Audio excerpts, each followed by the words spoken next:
Oh man, I fight this battle every day at home and work. The battle between men and women over the thermostat dates back to, well, likely the invention of the thermostat.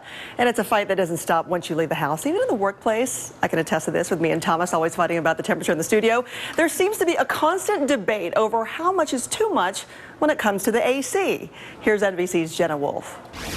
Enough for you? Turn up the AC. Yeah. Oh my goodness. It's blazing. There is no relief in sight. Hot town, summer in the city, but inside it's a different story, or should I say a different season. You need long sleeves, a blanket, and a blazer. Just in case. It can be 100 degrees outside and it feels like the North Pole in here. This stays at your desk all throughout the summer? Yeah, and sometimes there's some shivering going on. It turns out that an old formula may be to blame for the tussle over office temperatures. A new study from the Nature Climate Change Journal says that the temperatures in many office buildings are determined by an outdated and inaccurate model developed in the 1960s and based on the resting metabolic rate of a 154-pound 40-year-old man. Fast forward more than a half a century, half of the workforce is female, but those thermostats haven't budged. The study does confirm that the great air conditioning debate isn't just in your head, finding that in general, females prefer a higher room temperature than males in home and office situations.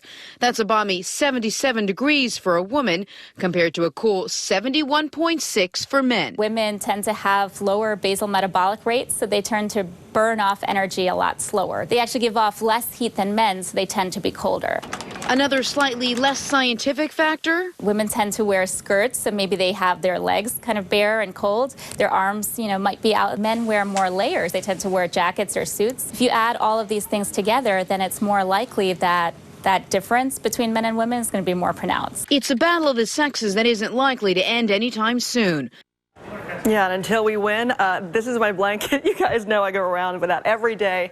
So thanks to NBC's Jenna Wolf for actually showing us there's a legitimate argument. And besides reducing arguments in the home and office, something else that you should do, turning the temperature up. Here are some suggestions from the experts.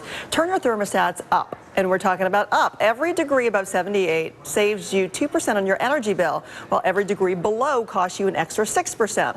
Also, avoid keeping appliances that give off heat like TVs and lamps next to your thermostat. It can unknowingly send your cooling unit into action. And also maintain your air conditioners. Cleaning filters can significantly reduce energy consumptions up to 15%. So ladies, here we are.